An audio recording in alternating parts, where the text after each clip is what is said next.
All right, it is 1:45. Welcome, everyone. We have some good people on here, so I appreciate you guys jumping into this session. Welcome to session 161, Aeries Gradebook, and this is by teachers for teachers. So I'd like to introduce you to Ricardo Recenos and Teresa Castro. They are going to be leading this session. I'm just going to be moderating. I'm Leslie Stwarz. I'm the Director of Trainer here at Aeries. And I'm going to turn it over to Teresa. Oh, thank you so much for the intro, Leslie. Welcome, everybody. Thank you so much for joining our session. It's likely you might have already attended some sessions on Gradebook. What sets us apart is that, of course, we are doing it from the teacher's point of view. So we're going to show you some tips and tricks that our teachers have shared through the years, and we hope that you find them useful. And there's a lot of more advanced features that we may not get to today, but please revisit the other sessions. I think secondary and elementary Gradebook sessions that were amazing. We attended both of them and they were so informative. So please revisit those. But before we continue, if you have not seen us before, my name, again, like Leslie said, I'm Teresa Castro.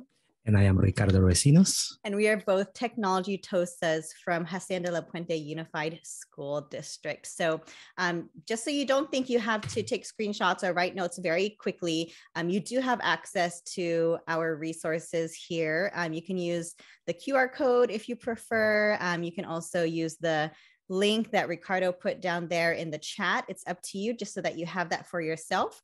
You might see us throw that in the chat a few times as we see people come in late. We're going to throw it in there so they don't miss out. So don't feel like we're throwing you all over the place. We just want to make sure it's available for all who are watching. Okay. And I think, Ricardo, we have a poll first, don't we? Or oh, yes, we do. Yes, I should have done that too fast. So let me go ahead and get our poll going, and we'll give you about 30 seconds to do that really quick. So we do have a few poll activities for you to do, just to kind of give us an idea of who's in the room here with us and what's your proficiency level with Gradebook, so that we know how quickly or how slowly we need to go through things. So wow, we have a few advanced in here. So feel free, if you want to help us answer questions on the chat, if you know, please, that is not a problem for us. Feel free to join in. And Leslie is here for us. We always feel so much better when she's here because she is an expert. So she will help us as well. We have quite a few intermediate who are with us today. So I think those who've been using it for a while, but couldn't hurt to have a bit more tricks, right? And we have a few beginners too. So we'll keep that in mind for those of you who are just starting with us, but we will try to cover as much as we can within this hour.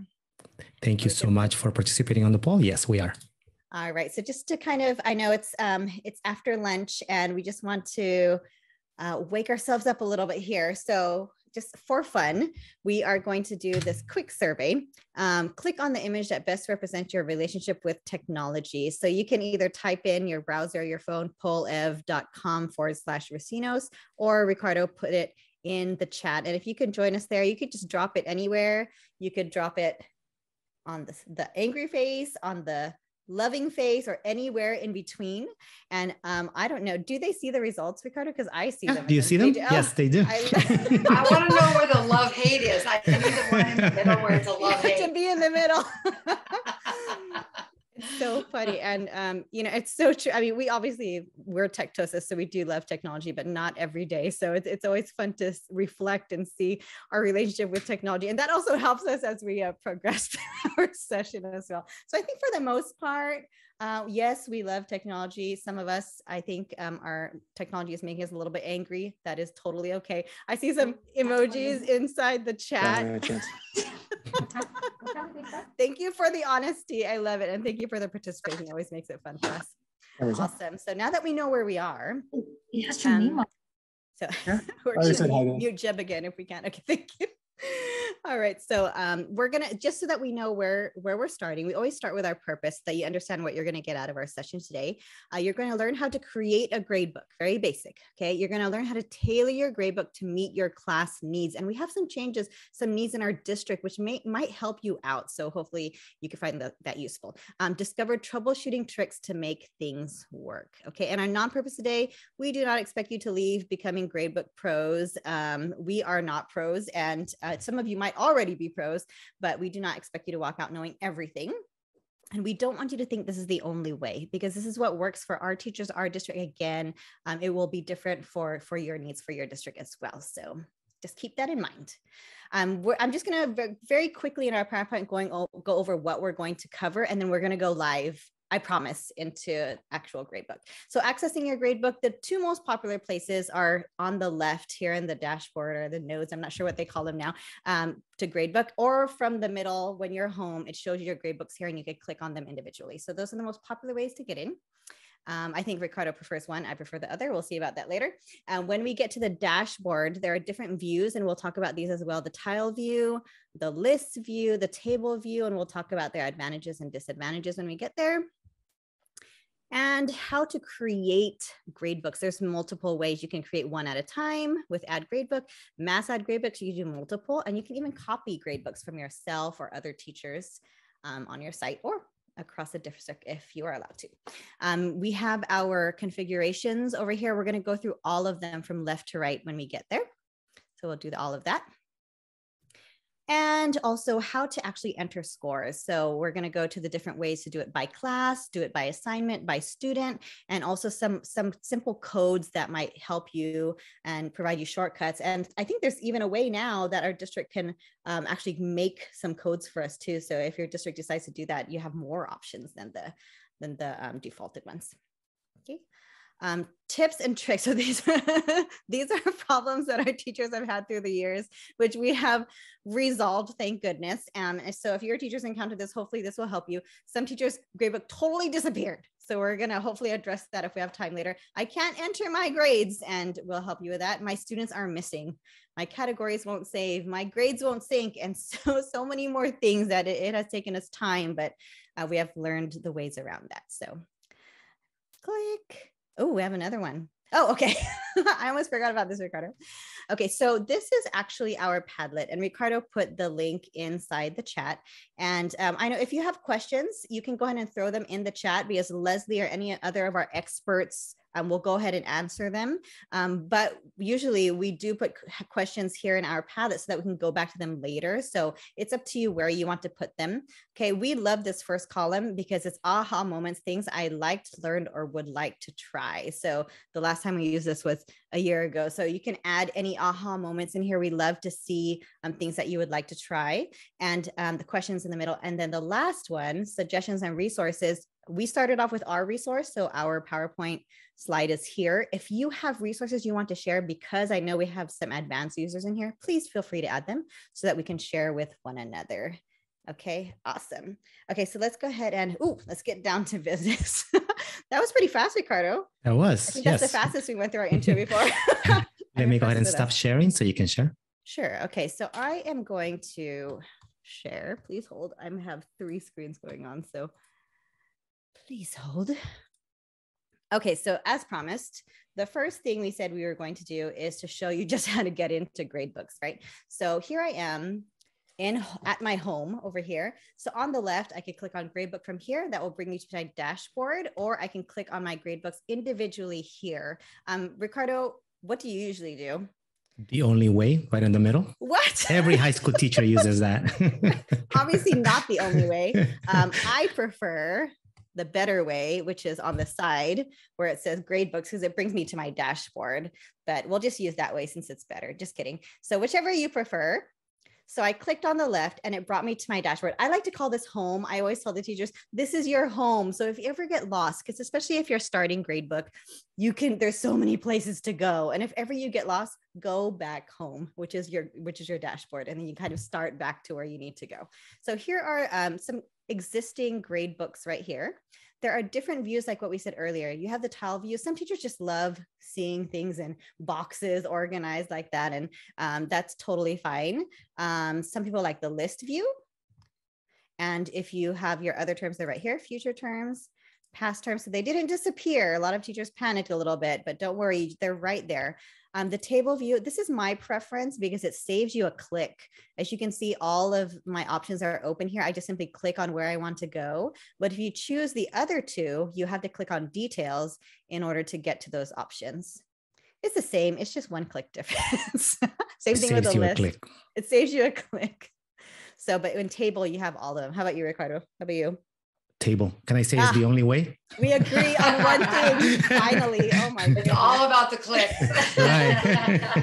All right. So while we're here, let's go ahead and go over what you could do here in the dashboard. So when you're adding gradebooks, the first one is add gradebook, which is just one at a time if you want to start from scratch. Mass add gradebooks. I'm just going to click on that so you can see.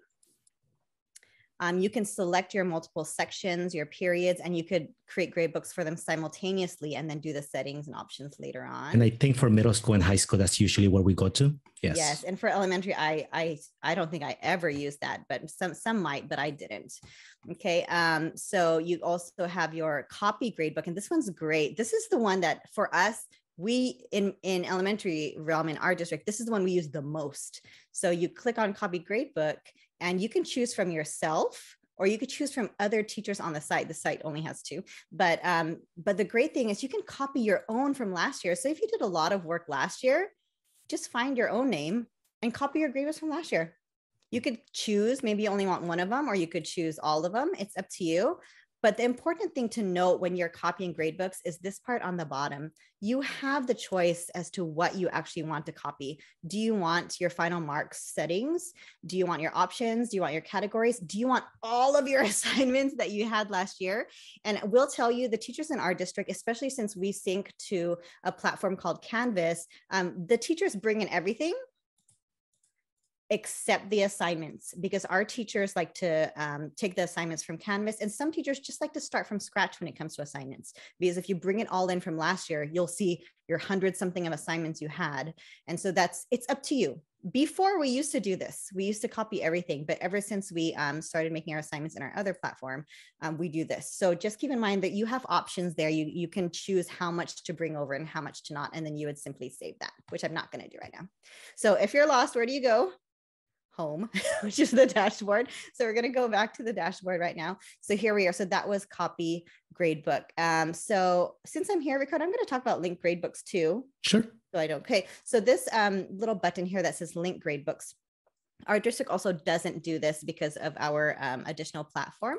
But for you, you might find it very convenient to link your gradebooks. Ricardo, you want to talk to them about what linking gradebooks does? Sure. So before we started using our LMS and bringing our grades from our LMS into Aeries, as a Spanish teacher, I used to do this all the time. I had 3 common preps: Spanish 1, period 1, period 3, and period 5. So I would like to link my gradebook. So I will only have to create the assignment in one period, and it will automatically create it on the ones that were linked. So that was a great, save me time. But again, now we don't do it at our district, but it's definitely a recommended feature. Definitely. And you would still see those separate gradebooks. You would just be able to assign to them simultaneously. Perfect. Thank you, Ricardo. See, I wouldn't use that, but in his world, he would in high school. So, okay. So I think we're done with that. Now we're actually going to go into showing you how to make one completely. So I'm going to go to another. Sure, go ahead. There's a question. So if the teachers are using Google Classroom, but not Canvas, can they link then? Yeah, so depending on how the district has set up the way the Google Classroom assignments come in, when we used to have that, yes, it was recommended to link them, because you will create the shell of the assignment and then you can just import the grades from Google Classroom. So yes, definitely I will still link them and just create the shell of the assignment and then go into, I think Teresa's going to show this later, when you can import from somewhere. So definitely link if you're using Google Classroom. Yes, because you still have to create the shell for Google. Thank you. Good point. All right, perfect. So now I'm going to bring you to, let's go. Oh, here we go. Whew, cross my fingers. All right, so here I am. I'm in another account right now. I'm just going to refresh to make sure I'm actually still logged in. All right, here we go. So when you're just starting, it's blank. I know teachers panic a little bit when they don't see anything. Don't worry. We have our options here again: add gradebook, mass add gradebook, copy gradebook. You saw the link gradebooks. It disappeared because buttons disappear if there's no way to use them yet. I don't have any to link yet, so it's not there. Okay, so I'm just going to add one from scratch. Should I do it multiple? What do you prefer, Ricardo? I'll just do one. Just add it from scratch, yeah. Sure. I'm going to add a gradebook right now. And the first thing I want to do is choose your terms. So usually if you're in elementary, only your elementary terms will show. For us, it would be trimester 1, 2, 3. Our middle and high school have fall and spring. For this one, luckily, we have all the options that we can choose. So I'm just going to pretend here, and I'm going to choose fall and spring. You also have the option of the year, but just know when you use year, all your grades will average out for the whole entire year. Most teachers will not use that. They use the terms, okay? And we do suggest to our teachers to choose both. If you're fall and spring, choose both of them. So when spring comes, you don't have to make a grade book. It just pops up for spring. But there are exceptions to that rule. Ricardo, what's the exception to that? Something like civics and econ, where you change your students at the end of the term. Yeah. If you have a class that changes students in the second term, then you might want to just have a fall one and then have a separate spring one for that very independent class. So just so you know, but we choose both, and you could always undo that later. And then down here, you can choose which sections are going to be put into this gradebook. So we're going to talk about this a little bit right now. With our LMS, with our Canvas, we only choose one section per gradebook. That's kind of a rule for us in order for things to sync properly. But before we had that, you were able to choose more than one in here. And Ricardo, do you want to talk about that a little bit? Sure. So let's say that as a Spanish teacher, I have, again, those common 3 periods of Spanish too, right? So I could create 3 gradebooks if I wanted to, and I can completely function like that. But also I could actually create a primary gradebook. And if we select, for example, I think our dance show, right there, I can also, and then let's say that 6th period is also my 7th period, I believe. I can associate, and now I can function out of this long gradebook where I can do all of my grading. If I choose to do that, a lot of our high school teachers link their gradebooks instead, but you do have that option if you wanted to go with that. So all these kids are going to show up in one gradebook if you do it like we said. If you want them in separate ones, then we suggest linking them like what we showed you earlier. Just make them separately and link them together, okay? But I'm just going to make one for now, if that's fine. And down here in our district, it automatically creates the name for you, which is usually the period, the name, and the term. And if it doesn't, you can just make it. We're making it up, the initials for Dan show. We're going to pretend that's a dance show, discotheque. We have no idea what it really means, but that sounds fun. Andrew wants you to explain the associating and primaries again. Sure. So let's say, let's look at that common prep with, I think it was our 6th period and our 7th period, right? So I can associate multiple sections. Basically, what I can do is I can pick the 6th period to be my primary, and I can associate it to my 7th period. All this is going to do is going to put both sections in a single gradebook. In our Canvas LMS, that's called cross-listing. But basically in here, it's putting basically the 6th period and the 7th period in that students in that same gradebook. So it's easier for you to just come and do the grades because you're basically doing the same assignments, right? Some people don't like to do that. Some people like to keep the gradebooks separate, in which case they do the 2 separate gradebooks and they link them, as Teresa showed before. So it's completely a matter of how you decide to do it. For me, it really depends on how many students, because if you're linking them, but they're 50 each, I don't want to see 100 students. That's very overwhelming for me, and I would want them separate. But for some who have maybe just 10 or 20, maybe it's fine. So it's preference. And it's really important to stress that it really should be classes that you really are doing the exact same thing in the yes. Thank you, Leslie. Yes. Absolutely. Because if it doesn't have its own, there's no way you could differentiate for it. Okay. So we're going to go ahead and just, we're just going to call this something. What do we call? I'm going to call it dance show, Leslie. I have no idea if that's really what it's supposed to be. We're making it up. It sounds good to me. Go ahead and click the associated for now. Okay, sure. Yeah, just for this one. Oh, then I'm going to put period 6 so that okay. I don't get confused. There you go. Okay, and then so then I would also put the term, just so I'll do spring. But you don't have to do that because I select both of them. So that might be, actually, you know what, that would be confusing because I selected fall and spring. Correcting myself here. All right, so make sure, don't forget to hit save. A lot of our teachers have made that mistake. So hit save. It'll reload. And so now you actually have a gradebook now, but it's just not set up yet. So it's actually done once you hit save. Okay, so now we're going to go across the right. So if there's any of you, for some reason, who are following along with us on the side, we're going in this order. So if you get lost at all, this is where we're going. Okay. So we're going to go through the options, and Leslie's going to help us out too, as well, because I'm sure there may have been some changes in here. Okay. There have been. Awesome. We're ready. Okay. So the first one, using a rubric scale to compute total grade. For our district, I don't have anyone that's using this option. We do for our elementary do 4, 3, 2, 1s. We have a different scale, but we don't use rubric scores because they want to be able to put in points and percentages. And it just, we'll show you how that works in a bit. Because if you do rubric scoring, you have to do it across the board, if I'm not mistaken. Correct. Rubric is truly where even on individual assignments, you're giving the students that 4, 3, 2, 1, not 10 out of 10 or 8 out of 10 or anything like that. Exactly. And our teachers love giving raw scores. So there's no way in their mind going to change it into a rubric. So we have seen some schools do that. So that if that's for you, go for it. Okay. Weight scores of assignments by category. You can do this here, or you could do it later when we go to the category section. It's just choosing your categories and what weight you want to give them. You could click that, or you could just click it later on when we go into the category section. Okay. Apply assignment scores immediately. So that is on default right now checked on. It depends on your district, right? If you want the scores to appear immediately, as soon as you put in a score, it will affect their total grade. Like everything is immediate, then you can go ahead and keep that checked. I think Ricardo has reasons why he might not check that. Always uncheck that. As an AP Spanish teacher, I will assign an essay. I will start grading, and I will grade the first 3 assignments, put a score in, and that was checked. And the next day, the other 27 students were asking, where's my grade? I don't see it. And so on and so on. So I wouldn't check that until I was done with all of my grading for that particular essay. So it's completely preference, but I will recommend not to. Yeah. That's good advice. Yeah, it depends. And some people don't want to think about it. They just want it to go because they don't want to have to check off grading complete and all of that. They're like, nope, I'm just going to do it. They have to deal with it.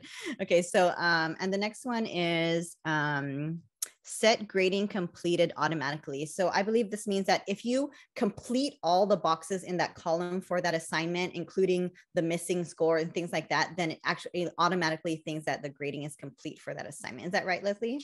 That is, it automatically turns on that button basically for saving a step. Yes. But if you have even one box missing, it will not do it.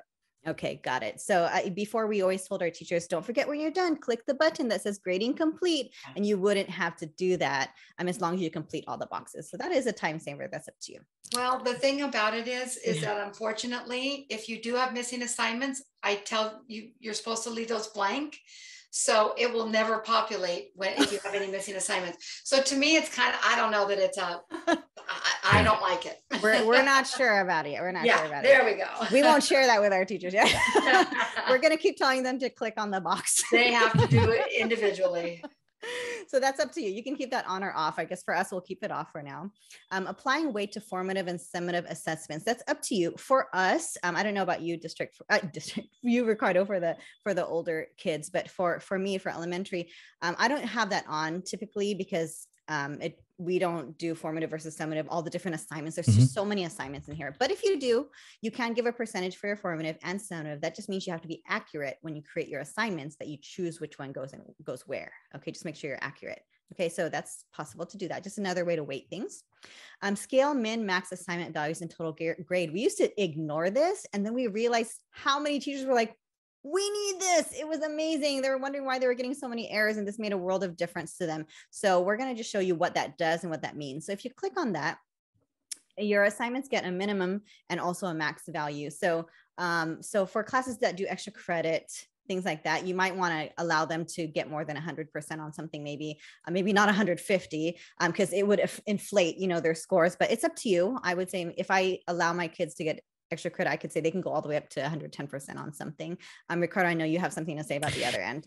Yeah, so we've seen a lot of our teachers, especially during the pandemic and during distance learning, that they decided that they don't want to see what we call a nuclear F. That's a student that for whatever reason, maybe family issues or whatever, missed an assignment, right? And all of a sudden you give them a 0. Well, a 50% is also a 0. So they turn this on so that they don't set up the student to fail. At least instead of getting a 0, they're still getting that F, but now it's a 50 and they have a better chance to make up that grade and actually have a chance to pass your class. Complete preference, but we've seen a lot of our teachers turn this on because they want to help their students with that. Yes. Right. Because a 50 is an F and a 0 is an F. So it's really tragic to see how far they fall with that 0. So definitely good point, Ricardo. So that's where we've seen a lot of teachers come in here and say, okay, the lowest that they can get is a 40, even though they really got a 20, so, and then you can adjust that as you see fit. All right.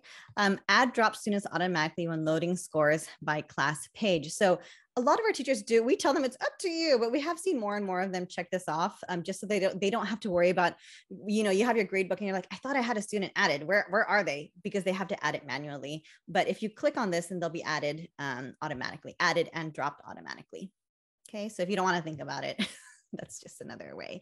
Hide overall percentage trend analysis score. So if you want your overall percentage hidden from you or the parent or students, you can click on that. Some teachers do that, especially if they're just starting with gradebooks. They don't want all these scores coming out and confusing them and confusing parents, so they'll turn it off.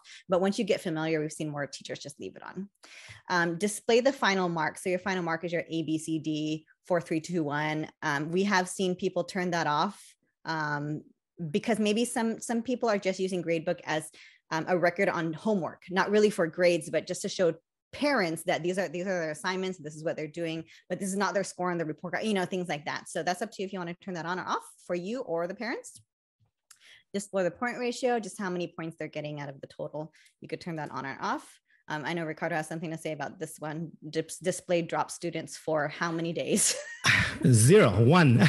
As a high school teacher, honestly, you know, when a student dropped, right, I just don't want to see them at the bottom in that yellow. So I usually, maybe for the first week, I'll leave it for maybe 14 days, first week of school, because I know that there's a lot of changes going on in the office. So the student might be dropped, but then the schedule doesn't work and they might be brought in again.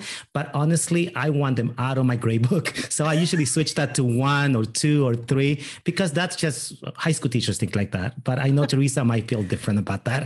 I would probably, you know, for me, I would give them a little more than 1 or 2 days, probably, because I think for, I mean, I also don't see 100 students. I usually will see like 20 to 30 something, right? And because there's times when I'll lose a student, but it'll be near the end of a grading period and I'm responsible for the report card. And then I'm like, where did that student go? I need to be able to see how they did. So I don't want them to disappear right away. But Leslie, do you have some input on that?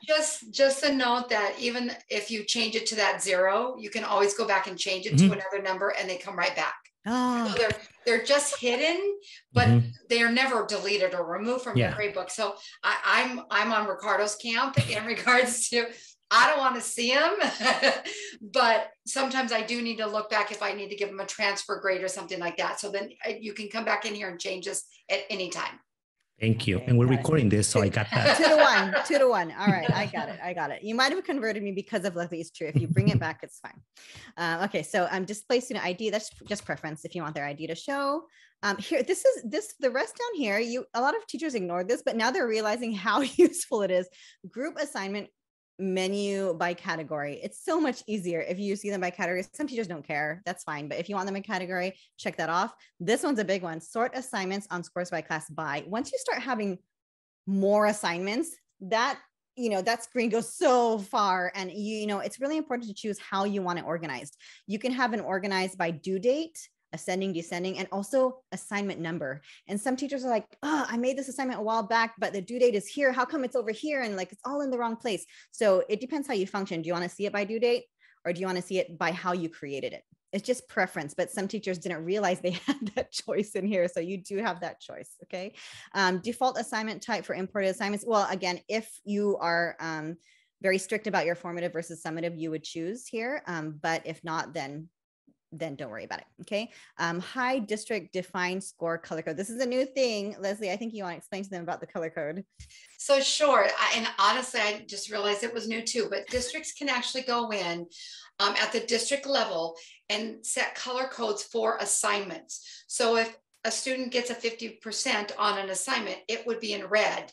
If it's 100%, it could be in, purple, whatever colors you want to choose. Personally, I think that can get a little busy if you go too crazy, but I like the concept of it, that those students who are struggling, or maybe they're below the, they're getting those Fs on those individual assignments, that does show up. It translates not only in the teacher's gradebook, but over to the parent and student view also. It must be set up at the district, so it would have to be agreed upon by all your school sites. But even if the district sets it up, you as a teacher can determine if you want that on your gradebook or not. Yes, I know teachers love the color coding. So I see a lot of teachers will be like, yes. And some teachers will be like, no, it's too much. So the good thing news is that the teachers have the choice. So thank you. Leslie, we tried to rehearse how to explain that. You did it so much better. Thank you. So I'm going to go I'm ahead. so glad. Okay, so I think we were pretty extensive here because options are so important. And you also have the option, if you have other grade books, you could push these options to the other grade books so that you don't have to redo it for every single one. You could just click, there's going to be a button that shows up here at the bottom that says push it to your other grade books, and your options will all be the same. So you don't have to worry about that. Okay, so I'm going to go ahead and move on finally. So now we're in categories. And like I said earlier, here's the button, doing weighted scoring. You could click it here. If you clicked it earlier, it's up to you where, it doesn't matter. But I'm going to go ahead and click on that just for the sake of today's exercise. Can I interrupt, Teresa? Really quick. So just really quick. So if you have those common preps in high school, Spanish 1, period 3, 5, and 6, if you choose to link, you should do it before you add categories. So make sure you link the gradebook before you add the categories, or you won't be able to. There you go. Good advice. No wonder some teachers are like, why isn't it working? There's one of the tidbits. Already done. Okay. So you cannot make an assignment without a category. Some teachers get excited and they want to create their assignments. It's like, why isn't it working? You have to create a category first, at least one, so you have to make them. So here we go. So we're going to add a new category. And we're going to start a conversation right now, which, is what makes our session a little bit different, because this is a big conversation we had in our district. What do we name our categories? For some people, it's so obvious. It's like assignment name, assignment type, tests, homework, quizzes, projects. So for a lot of teachers, that works perfectly fine, especially for middle school and high school. But we had a little bit of an issue for our elementary, who are standards-based grades. And I'm going to share some information that we came up with together with our teachers, which should help you out and decide before I even make this. I'm going to pause for a moment. Okay. So here I am. I know Ricardo hates it if I'm not preset mode. Oh, where is it on the bottom? Oh, here we go. I'm not used to Google anymore.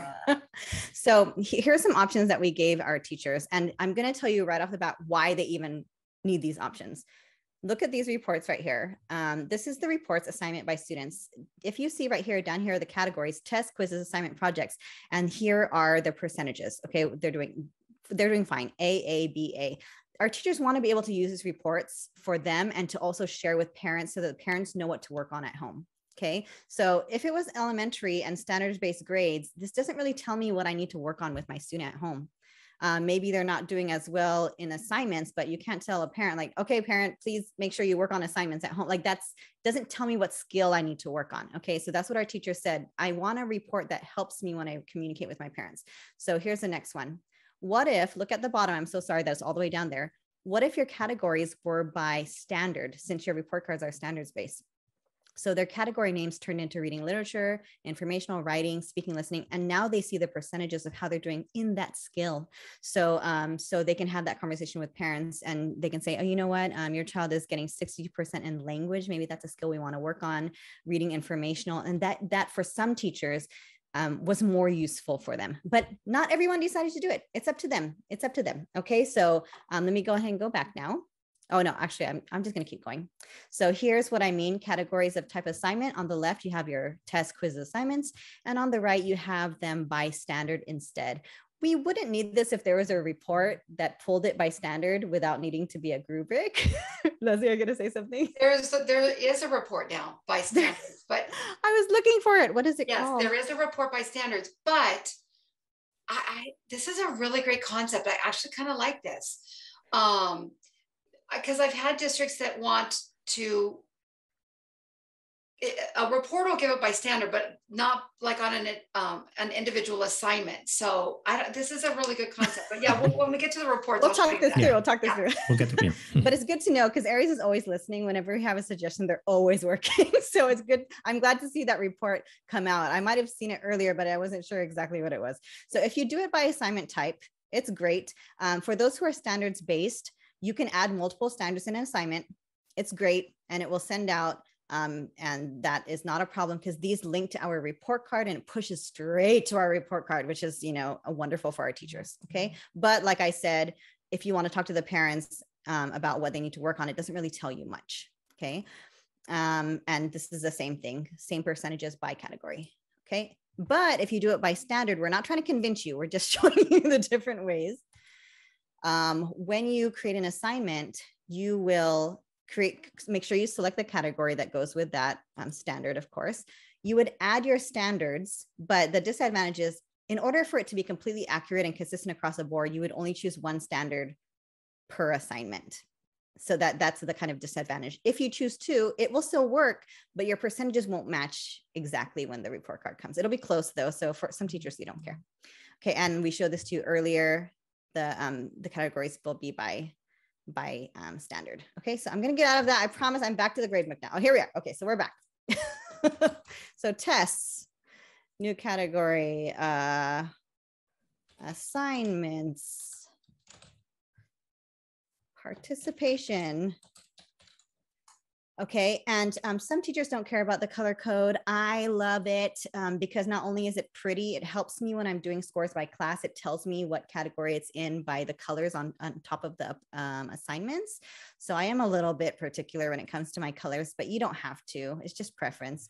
And if you are doing weighted scoring, please make sure that your total ends up 100. Some teachers are like, why won't it let me save it? It has to be equal to 100. So we're guessing here. I'm mathing right now. I should stop talking. And don't forget to hit save. If you don't hit save, you will lose everything on this page. So please make sure to hit save. If you go back and change your mind about your categories, you can still change them. You could delete them, add them, but once you put an assignment in, you won't be able to change it. So please make sure they're pretty set before you begin. Okay.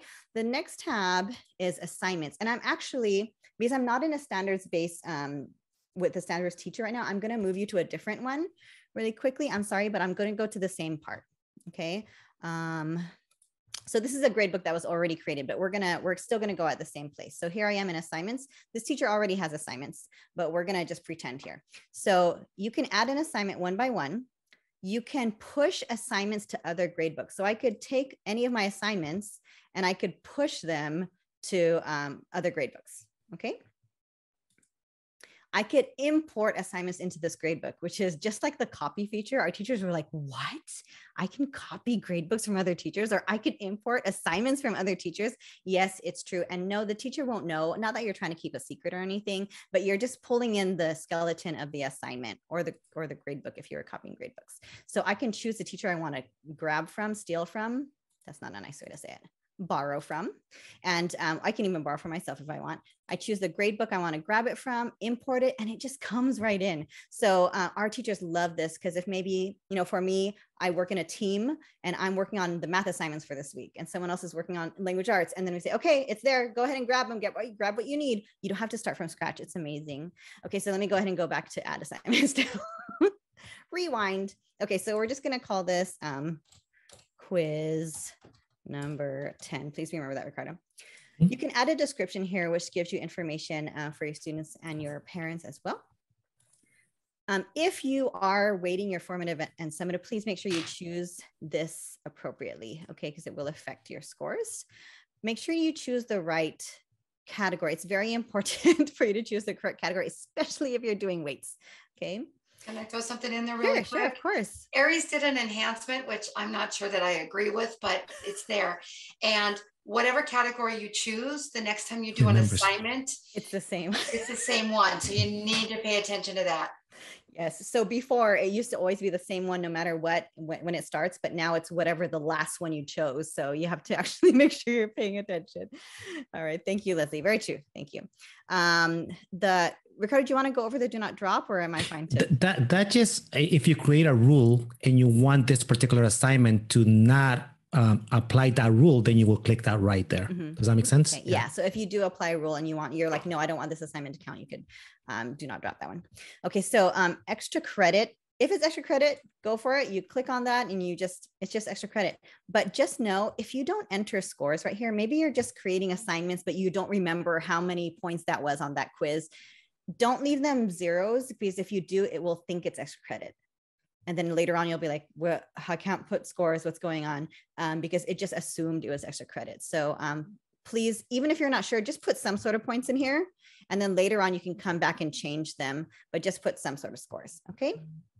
If you do have narrative grading, so you can create narrative grades like you can do credit, no credit, things like that. And you can select the different ones that you've created. If you did create some, we'll get there in a moment. You could do your assigned on and your due on dates. And here, number possible and points possible. This is a long conversation. This is gonna be a long training. I don't think we're gonna explain that completely, but these are different things. So number correct possible is if they have a quiz out of 17, then they would put a 17 here. But if you type in 17, well, it would have earlier if I didn't type this, it would default points possible 17. But some teachers said, no, I want all my quizzes to be worth 20, no matter how many number possible there are. So it could be out of 5, but I still want it worth 20 points. So in essence, you're also putting a weight on this. So that's what a discussion you would have with your grade level. Okay. So grading completed, this is a place where you could check it off. If you're done grading complete, this is one of the options. It's all over the place. We'll show you the different places to do it. Okay, here's a place where our teachers got a little confused, but once they got it, they're like, okay, it makes sense. Visible to portal. If this is on, that means that this assignment is visible to the portal right away. So if your parents go in, they're like, oh, there it is. There's an assignment. Okay, scores visible to portal. If this is checked, as soon as you put in your scores, or depending how you set it, the scores will be visible to portal. So a lot of parents will say, I'm fine with them seeing the assignment. I don't want them to see the scores yet until I'm ready. So that's entirely up to you. Okay, and you have your Dropbox setting here too. And here, the reason why I chose this teacher is because of the add standard. So I'm going to go ahead and add a standard right here. I'm checking my time right now. Ricardo, I'm so sorry. I think I have to go faster. I apologize. Talk faster. Okay, ready to go. So if you add this right here, it will add this whole thing, all language arts. But we taught our teachers, we showed them their report card and they said, for example, let's say I'm doing kindergarten right now. This is their report card. And we taught them, if you want it to go in this box, when you push it to the report card, you have to choose this standard right here, CLKRF1A. I know that looks complicated, but that's the actual Common Core standard. So they choose Common Core. They would choose, you would go ahead and click on the little thing to filter. If you want to go back, you simply X out and it goes back. So don't feel like you're stuck there. So you can go and then you can, if you want it to be just writing, we can just add that. Okay, done. This one has writing. I'm going to add one more for demonstration purposes. Let's say it's writing, but it's also reading, but reading informational. Okay. So now this assignment has 2 standards.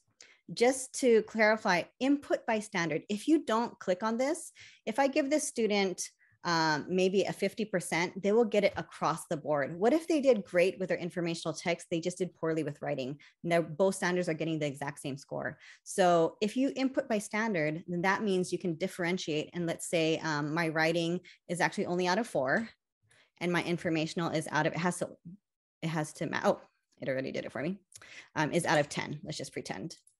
Okay, so as I put in my scores, I will give them a score for information text and writing so that I'm giving them an accurate score, not the same score for both. Okay, that's something important. Okay, you could add your exam and you could also push this assignment to your other gradebooks so you don't have to pull them in later. Okay, so save, add new. I always choose save and close because I'm done right now, especially for my demonstration. And now I'm gonna move on. Okay, so Ricardo, I have to go fast. I'm sorry, I'm gonna go quick for the rest of this and then you can help me out later. So manage students, if this was new, this is an existing one right now, but if this is a new one, this would be blank and you would have a red thing here. I'm actually gonna go back to that one so you can see.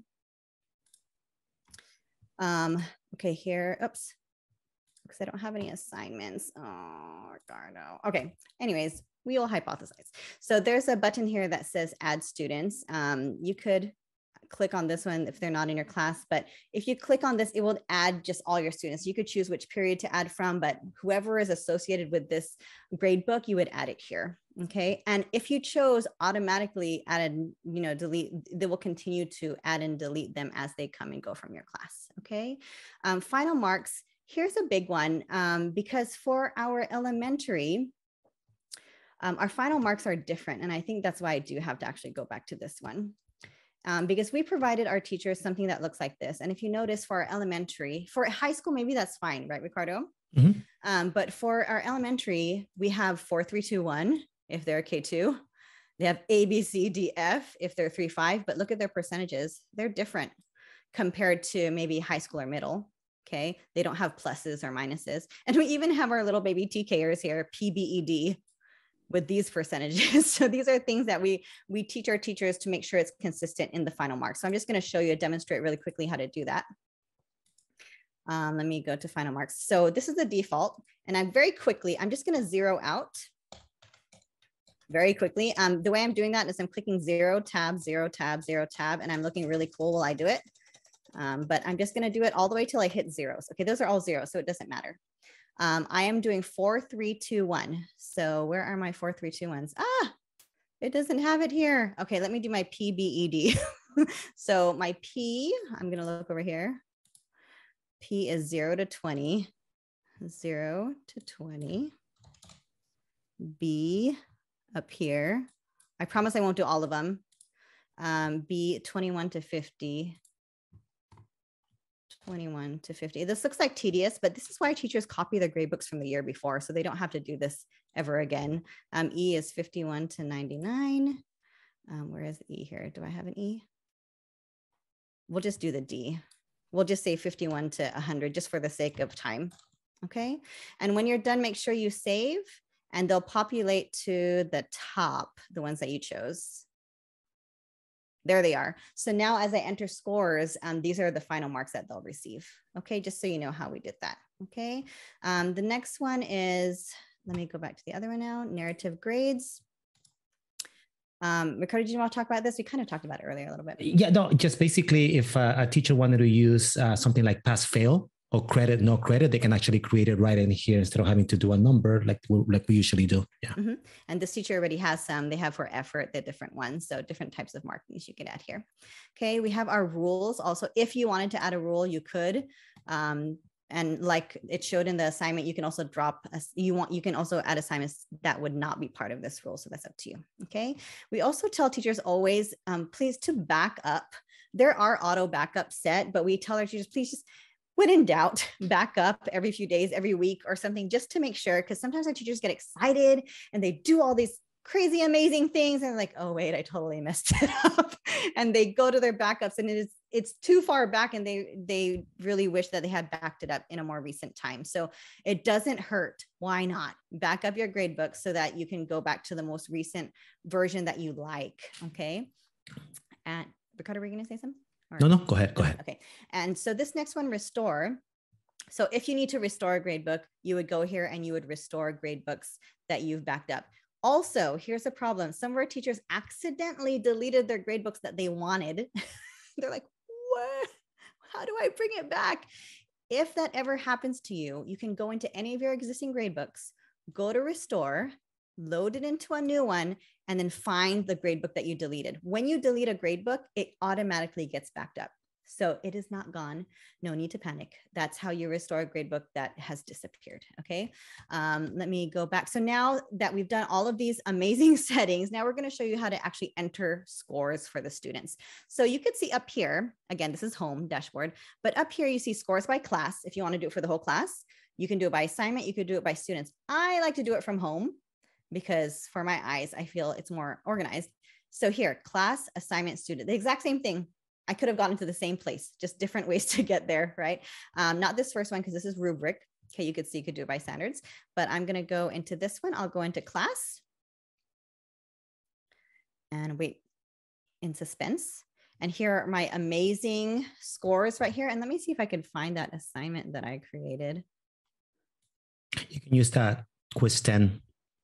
Oh, there. You see it right there. That's the one. I did that one. Good job. Okay. So you can put in your scores here and you can see, look at what I mentioned before. This is for reading informational and this is for writing. So now if I give it a score, it doesn't go evenly to both. Okay. Because I know my students do differently in different places. So I don't remember what it was. I think this was, I'll give this a 9 and this a 3 and just simply put in the numbers. We do have some codes that help. So if it's temporarily excused, that's TX. And you can see that will turn into the missing right here. We have NA, which won't affect their score. So you could NA if you know they're not going to be there for a while. And if your district sets other ones, or if you request that they do, I believe they could set other ones that you could create as well. Ricardo, what if it says non-applicable and I really want to put a score in there? because they did the work even though they weren't here. Yes, high school teacher, student comes in 2 days from the first day of class, and I do give them the work and they turn it in, and I want to be able to put it in, but Aeries is counting that they were not in my class at that time. I can go on top and say override, not applicable, click on it, and now I'm able to go in there and put in a grade. Yes. So, a lot of our high school teachers love that feature. They do, because, sometimes kids they're not there yet, but you want them to be able to do the assignment and get credit for it. So definitely, if it doesn't work for you, click over here, override, not acceptable. I'm sorry, not acceptable, not applicable. Teresa, my English. And then you can go ahead and add the score there. Okay. Just so you know. All right. And another place you could do your complete grades, if you're done, is this little caret at the top of the assignment. You could click grading complete. Visible to parents, score visible to parents. Same things we saw in the assignment. You just don't have to go all the way back there. You can just do it right here, and it shows me my standards as well. You can click on that. As you can see, just another, that's where I would do it. Once I'm done entering, I just go straight to the top and I click grading complete, and then I'm done. Okay. Let's go ahead and let's move to, if you want to do it by assignment, I could just select an assignment. Let's say this is the one I made. Go ahead, Ricardo. No, someone asked, how do you overwrite that not applicable? If you wanted to show that box just really quick again. So please hold. All right. So I go up here at the very top left. There's a little button, a checkbox, override not applicable transfer grades. And then now I can actually click on those boxes, because if this is unchecked, look, I'm going to try to click on those boxes and it's not going to let me. It's like, no, you can't make them do assignments. They weren't even there, so you can kind of fix it that way. Okay. Oh, before I move on to the next one, since we're here, these little right here, the attendance marks will be automatic, but if you want to, you can click there and you can add your own as well. They're absent, excused, incomplete, late. Same thing with, if I gave them a temporary excuse, I can click on that, maybe explain to the parents why, because they were absent or whatever. Absent, no need to make up, or absent, they have to make it up. Okay, so you can choose those notes that the parents or students can see. Okay, so now we go to assignments. Again, I think I might be okay, I'm not sure. You're good. You have some options up here at the top. You can import from file. I think this is also where you push to Google, isn't it? If it's here. That's where the import from Google will be right there. Yeah, after you created the shell for the assignment. If you had this class connected, there would be a little, I think, button here that says import from Google, and then you would bring it, you would select which assignment and everything, and then it will bring it in, if I'm not mistaken. Okay. Mass assigned values. This one's a pretty great one that you can just, send it to everybody. You also have your quick data entry, which just brings down the students, and you could click on them and give them their score. Okay. You also have by student. So let's say I click on a student. And for the student, then I could see all of their assessments and grading complete and just all this information for that one student. But the great thing is that you have this drop down that shows you how they're doing by category. I guess there's not many categories in here, but if you had all your categories, it would be there. Okay. The reports, there are lots of different types of reports, but the two main ones are the ones I showed you on the PowerPoint, which is progress by class and also, progress by student and also assignments by student. So it just shows you the assignments. It's very easy. And it shows you all of that. Ricardo, is there anything else? I was trying to get by quickly in case we had questions. The transfer grade, I think that's a great tool that sometimes we forget. And I don't know if I can share my screen just really quick. Yeah, sure. Go for it. This is a big one too. If you have students transferring in to your class. Yeah. So let's say that we have this student that just came in from, first, let's do it this way. Okay. He was my student. He was in second period, and now he is in my sixth period. Okay. And I want to be able to transfer his grades in. Many people don't know that you can go to manage. You can go to students in here. Okay, and notice that he had no grades right now, okay? And notice that over here, I have the ability for this particular student to go transfer because I have my grades link, okay? My gradebooks link, and he's coming from my fourth period to my sixth period, okay? I can say, where do I want to pull it from? And I want to pull it from my fourth because now he's in my sixth period. And I can say transfer. And it's going to say, okay. And then we're going to go in there and say, okay. And now if we go back, just to show you, back to my sixth period, you're going to see that a particular student has all of those grades automatically brought in from that other class before we had no scores in here. And all of his grades came from his 4th period where he used to be into his 6th period. Why did this happen? The same assignments and because the grade books were linked. Let's say that you don't have that. Let's say that the student came from a different teacher, right?